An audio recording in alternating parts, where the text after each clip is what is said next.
Let's start digging into our notes for today. So all of the proofs that we've done so far have been of a style called two-column proofs. We have a column for our statements and a column for our reasons. Today, we're going to learn about another style of proof. So the idea is still the same. We're going to make statements, and we're going to give reasons for those statements. But with a flowchart proof, which is what we're talking about here, a flowchart proof shows me very clearly with these little line segments the pieces of information, the statements that I need in order to make another statement. So for example, in this flowchart proof here, this first statement I either get from my given information or from the picture because nothing comes before it. Same thing with these other two boxes that are in this top level.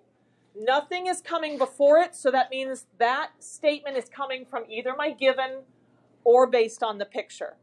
But to make this statement that's on this middle level here, I have to use all three of these upper statements because I've got line segments connecting this box to these three upper boxes. And then using this statement here, once I have that justified, I can make my final statement, which is what I'm trying to prove. And all it takes to make that statement is this one right here. So let's start kind of walking through this and seeing what this feels like. So this first statement here is that segment LI has the same length as segment AN. Why am I allowed to make that statement? Because that is my given.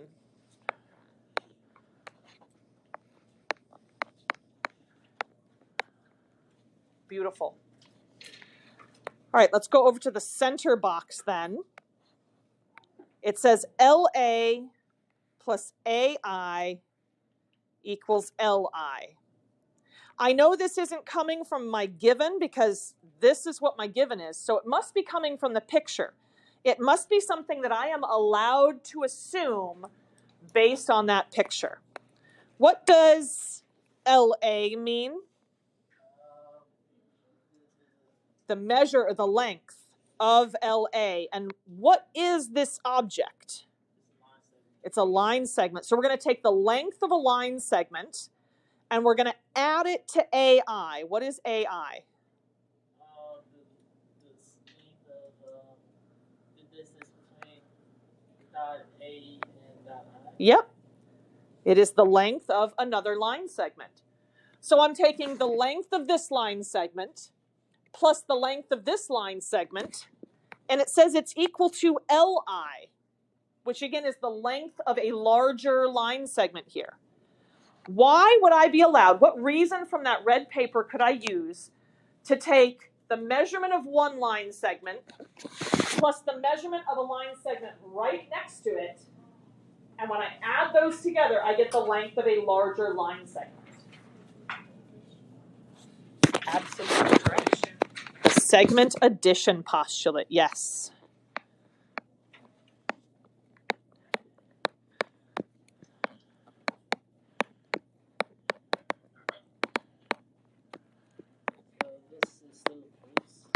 This is still proofs, yes. It just has a different appearance to it, but it's the same thing. It's still statements and reasons. All right, let's look at this third box on the top level. This one looks a lot like what we just did.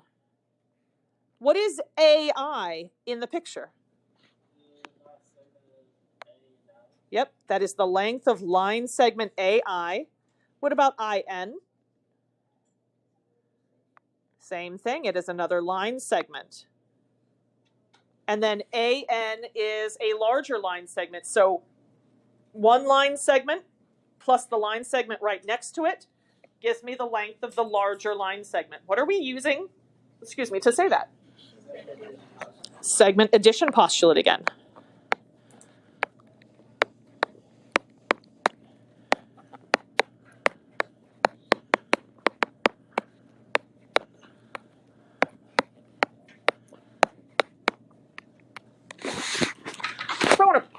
pause right here for just a second. You know how on some of our proofs, if we're using the same reason for two statements, we can write it just on one line together?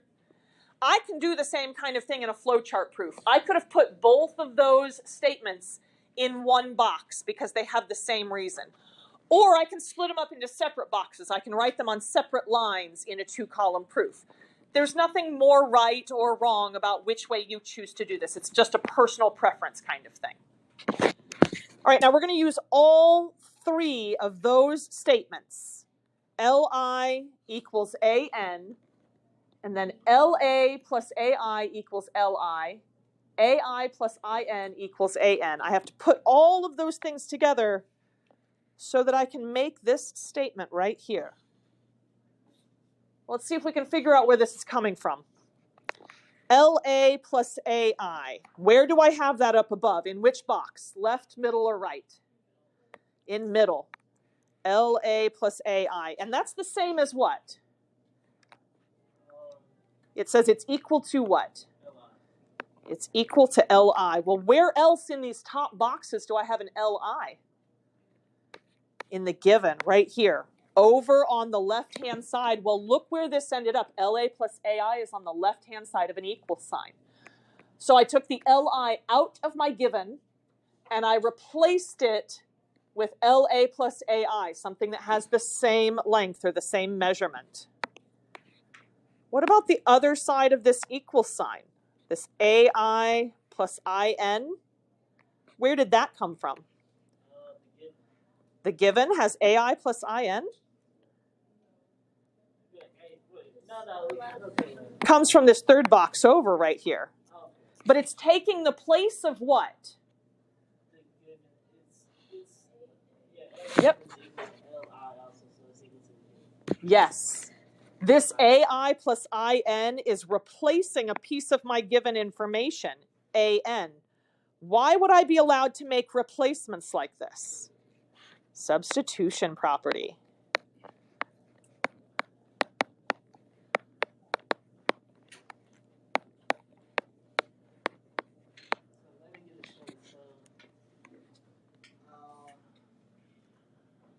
So La plus Ai is equal to Li. Yep. Which is also equal to An.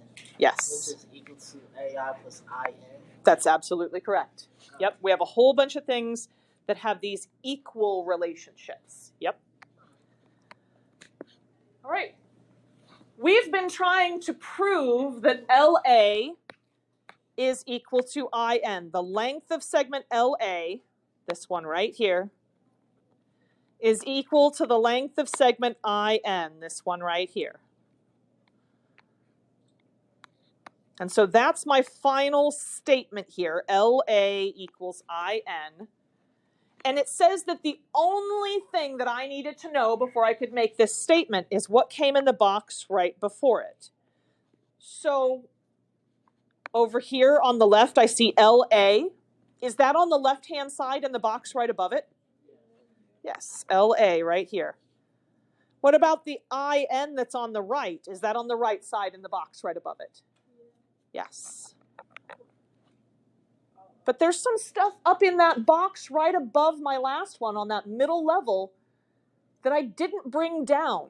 What didn't get brought down? AI didn't get brought down. It was on this side and it was on this side, and I got rid of it on both sides. Yes, subtraction property of equality.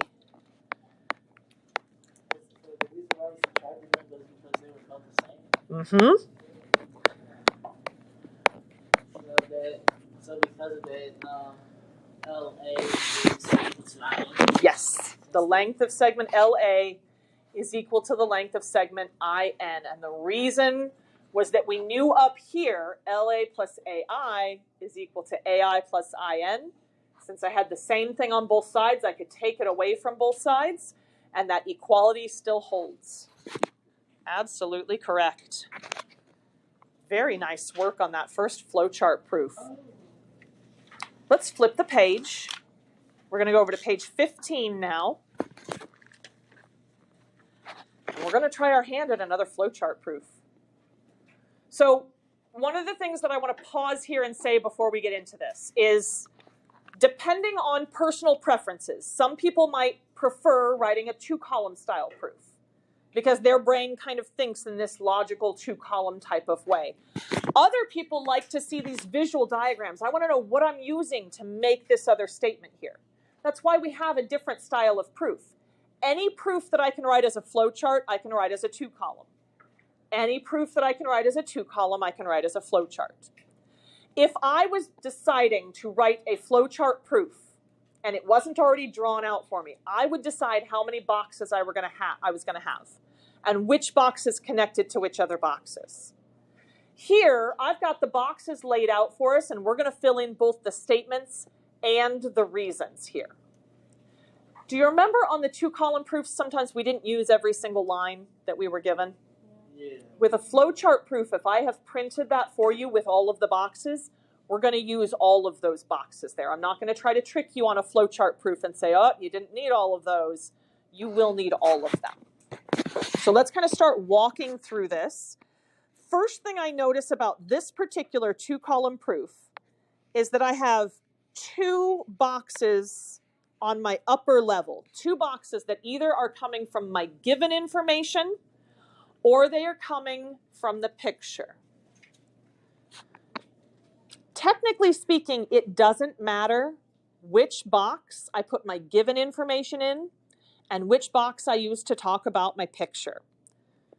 So I'm going to put the given information right here. So I'm going to have the segment RT is congruent to segment WY, and segment ST is congruent to segment WX. And right below writing that is where I'm going to put my reason for why I'm allowed to say that. Why am I allowed to say that? Because it's given.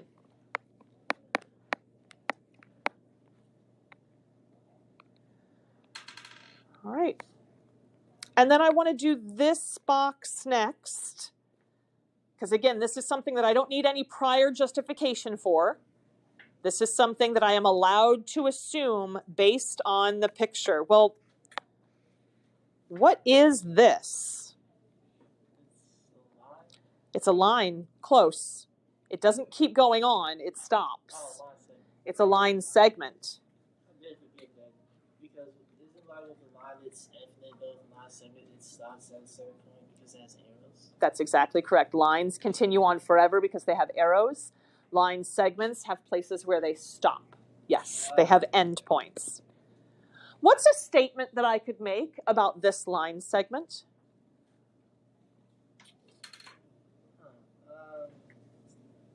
This line segment, Is there more than one line segment in that picture, just the part that I circled? yes.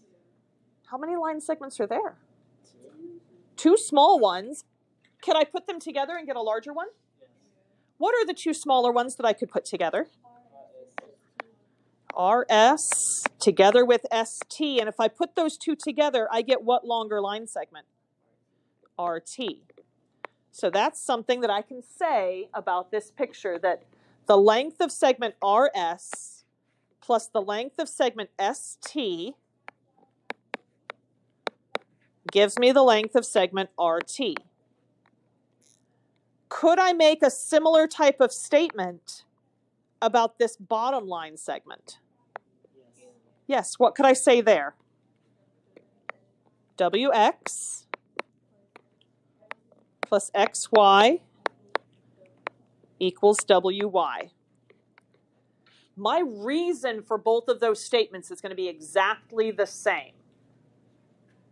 Why am I allowed to take two smaller line segments that are side by side, put them together, and get a larger line segment? Segment addition postulate.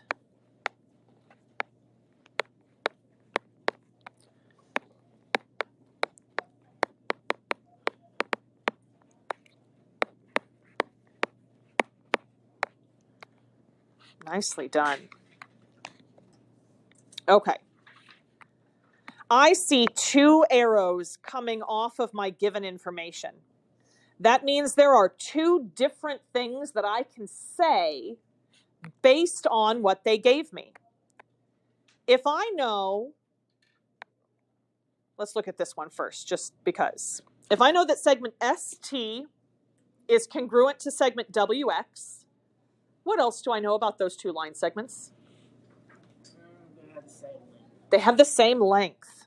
So I would write that by saying the length of segment ST is equal to the length of segment WX. What did we just use there? I told you they were congruent. You said that means they have equal measurement. What am I using there? Definition of congruent segments, yes.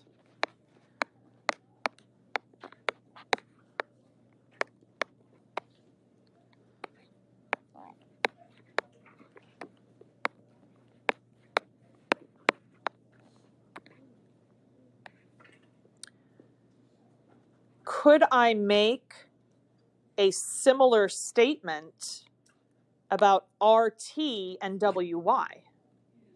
Yes. The length of segment RT is equal to the length of segment WY. And my reason for being able to say that? Definition of congruent segments again.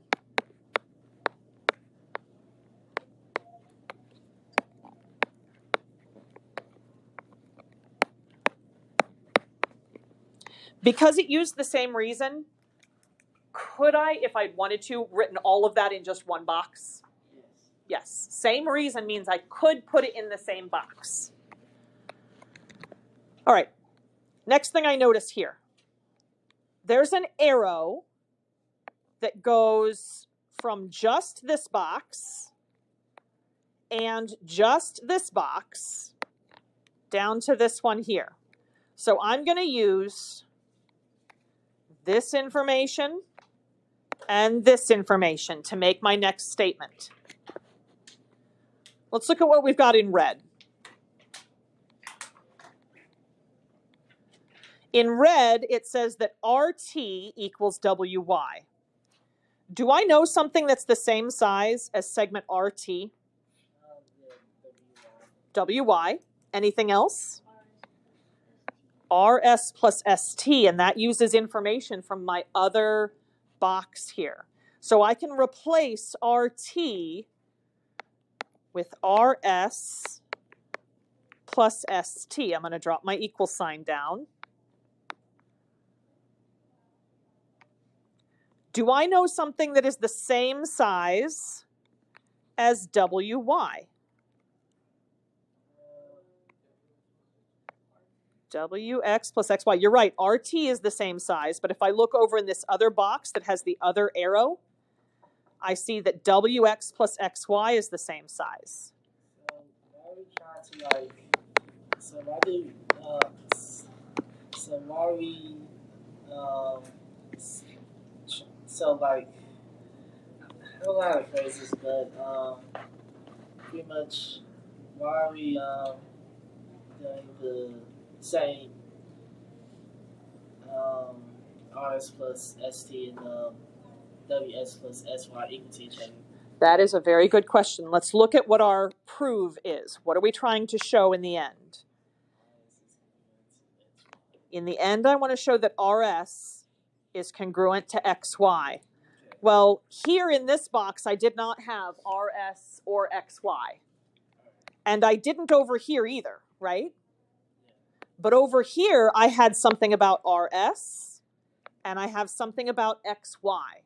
So I'm trying to get to that last statement, what I'm trying to prove, and this at least gets me the right segments mentioned in the equation. Okay. Does that make sense? Yes. Okay. Why would I be allowed to take RT out of the equation and replace it with RS plus ST? Substitution. Same reason I'm allowed to take WY out and replace it with WX plus XY. We have substitution happening here.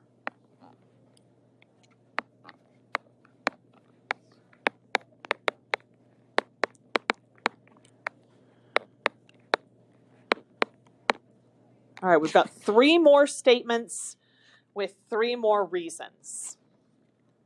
This one's kind of interesting.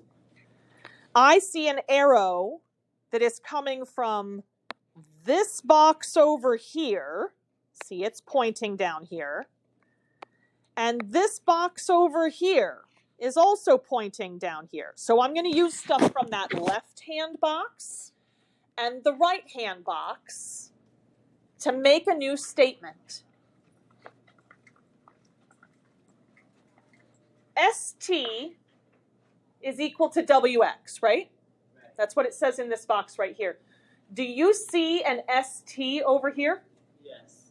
Could I replace it with a WX? Yes. Why would I be allowed to make that replacement? Substitution again. So RS plus WX equals WX plus XY.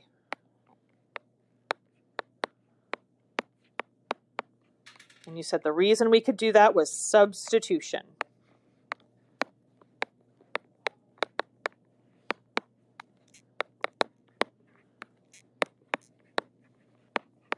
Well, now this is interesting. Remember where we're trying to get to. What do I want to show in the end? RS, that's right here, is congruent to XY, that's right here. What did I not circle on both sides? WX is on both sides, and I don't want it there in what I'm trying to prove. I want just the RS and just the XY. So can I get rid of WX? Why would I be allowed to get rid of WX on both sides? Subtraction property of equality. I have RS equals XY with my subtraction property of equality.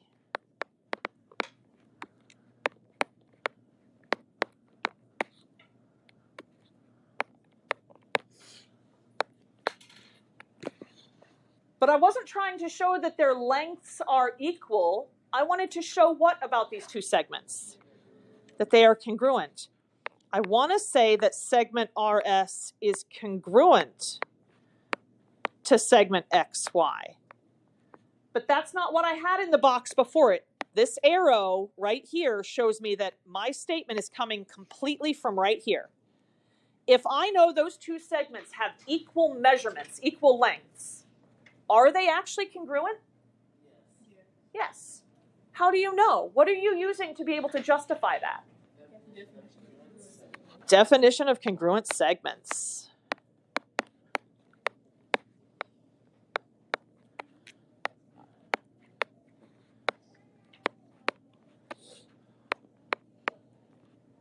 Absolutely fantastic. All right. For the rest of our time together, we're going to put proofs on hold. We'll get back to proofs tomorrow. I want to do some practice with solving things, which is still important to the process of proof. Because when we solve it, we should be able to give a reason for every single step we're taking in solving it, right? Giving those reasons is what makes it a proof. Quick question, though, before we go look at problem number 6. If you prefer the flowchart style of proof, I want you to give me a thumbs up. If you prefer the 2-column style of proof, I want you to give me a thumb out to the side. I'm just curious, because every class I have a little bit of a different mix. If you prefer the flowchart, thumbs up. If you prefer the 2-column, thumb to the side.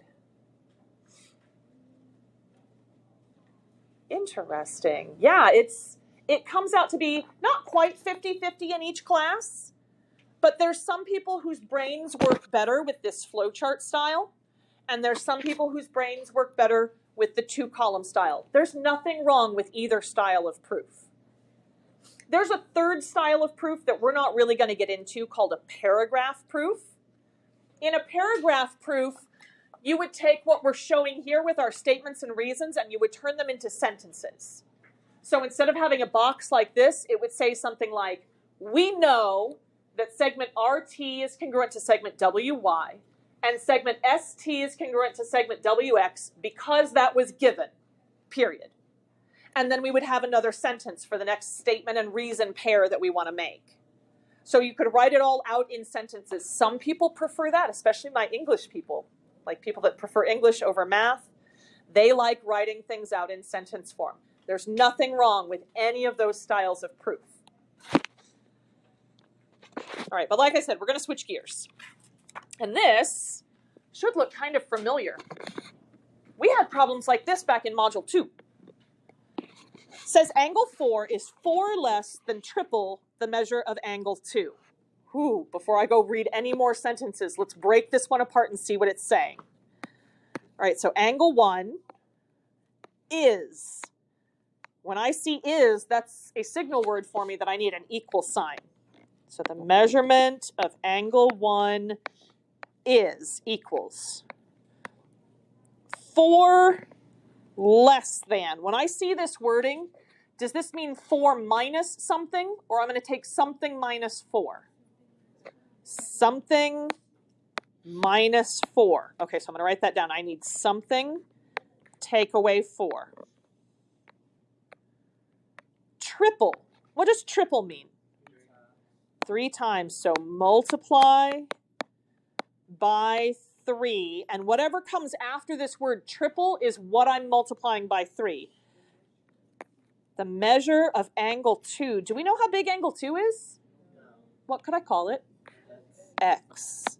So 3x is what I'm going to take 4 away from. That's my measurement for angle 1. And then you guys just told me that we're going to call the measurement of angle 2 x. It says find the measure of both angles if the angles are supplementary. What does supplementary mean? What do you mean when you say they equal 180? They add up to 180. So we're going to have 2 angles added together, and it equals 180 degrees. Remember, we've got our alphabet trick here. Complementary comes first in the alphabet, so that's the smaller one. That's adds equal to 90. Supplementary comes later in the alphabet, so that's the bigger one. That's the 180. So I have something plus something equals 180. And those 2 somethings are the measure of angle 1 and the measure of angle 2. What should I put in the place of the measure of angle 1? 3x minus 4. 3x minus 4. Plus, what should I put in place of the measure of angle 2? X equals 180. Looking at just the left side of the equal sign, so just this over here. Do I have any like terms that I should be combining? Yes, which terms? 3x and x. And when I'm on the same side of the equal sign, I don't change any signs. I don't do the opposite. I just put them together.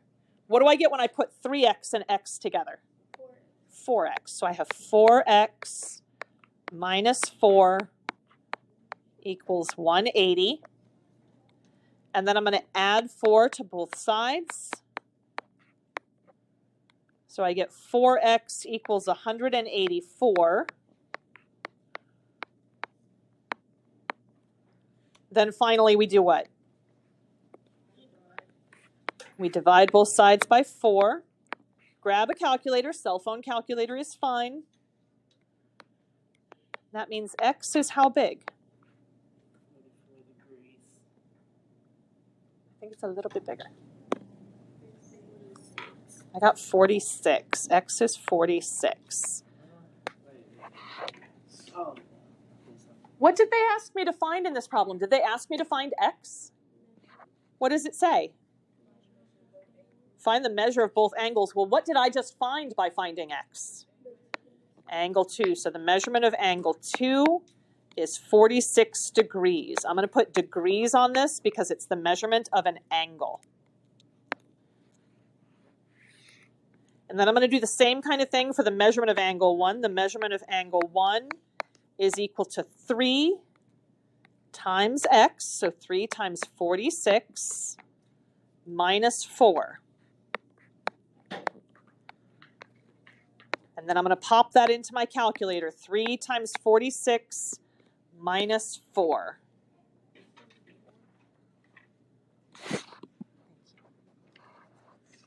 Three times 46 minus 4. You said 134? 134. And since it's the measure of an angle, we're going to put a degrees sign with it. And this is the kind of thing that I can check, because we said that they were supplementary, which means they should add up to what? Should add up to 180. So I'm going to take 46 degrees plus 134 degrees. 6 plus 4 is 10, so carry the 1, bring down the 0. 4, 5, 6, 7, 8, 180 degrees, and we check out. Beautiful. All right. We have one last problem that I would like to do today, number 7.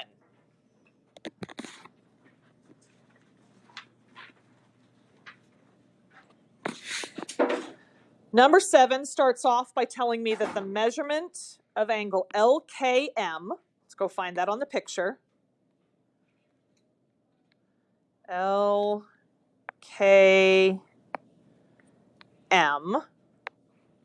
so this one right here, is 2x plus 10 degrees.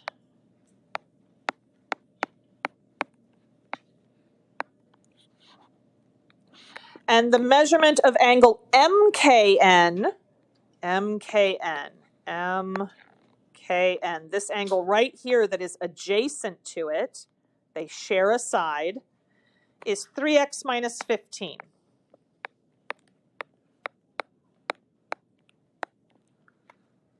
And then they also tell me that the measurement of angle NKO, let's go find that, N over to K, down to O,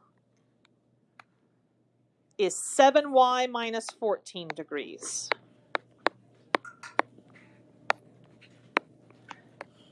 They want me to find the measure of angle X, angle Y, and angle PKO. They didn't tell me anything about this angle right here, PKO. But I know that that angle is the same size as what other one in the picture? PKO is the same as MKN, because those two are what type of angles? These are vertical angles, yes. They are congruent, you're right.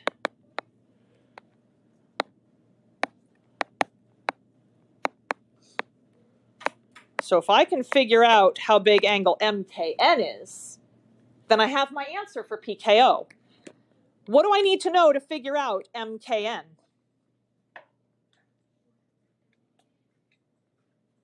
What would I need if I wanted to figure out the size of this angle?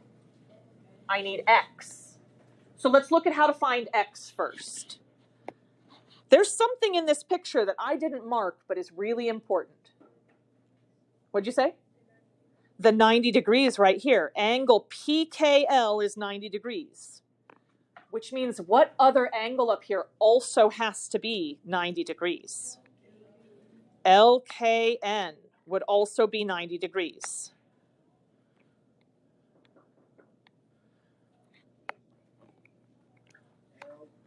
LKN. All right, so let's write down what we've got here. Thank you. Which two angles do we put together to get LKN? LKM. Okay, so the measurement of angle LKM together with MKN gives me LKN.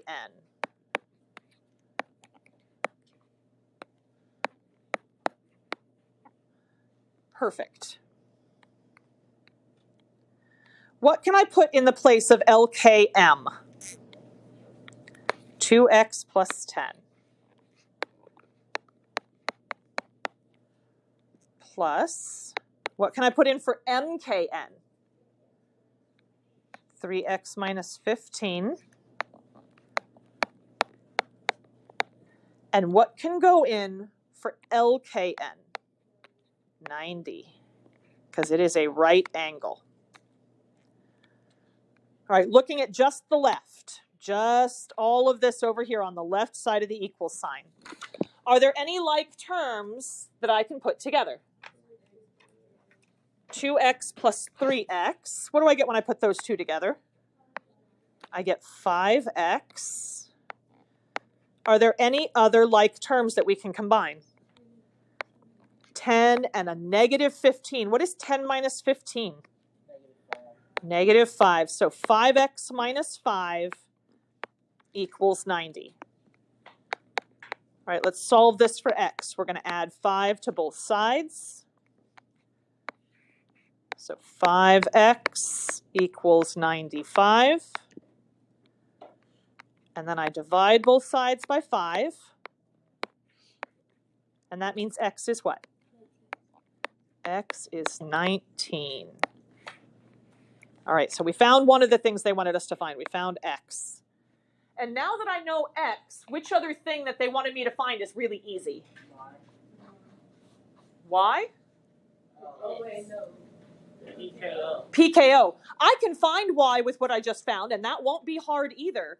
But I think this one's going to be the easier one, PKO, because we know the measurement of angle PKO.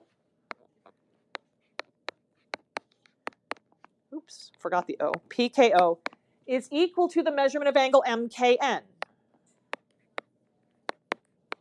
which was 3x minus 15. And we just figured out that x is 19. So the measurement of angle PKO would be equal to 3 times 19 minus 15.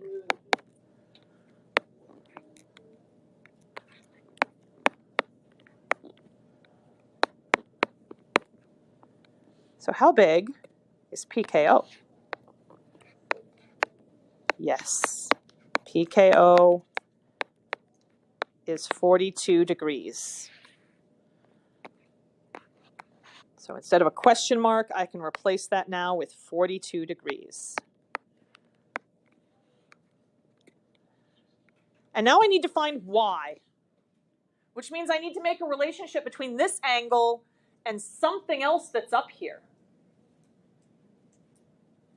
Well, I like this one since it's just a number. There's no variables there. Is there a relationship between the yellow angle and the orange angle? They equal up to 180. What's the name that we give to supplementary angles that share a side like these two? A linear pair. Linear pair. They add to 180. So we have the measurement of angle PKO plus the measurement of angle NKO is equal to 180. Thank you. And we just figured out that PKO is how big? 42 degrees. So I can put 42 in here. Plus NKO. What do we have for NKO? 7y minus 14 equals 180. Looking over on just the left, are there any like terms that I can combine together? 42 and negative 14, yes, a minus 14. So that would give me 7y, and then what is 42 minus 14? How much? 28 plus 28 equals 180. So now I'm going to minus 28 from both sides. That gives me 7y equals what? 152. And then I'm going to divide both sides by 7.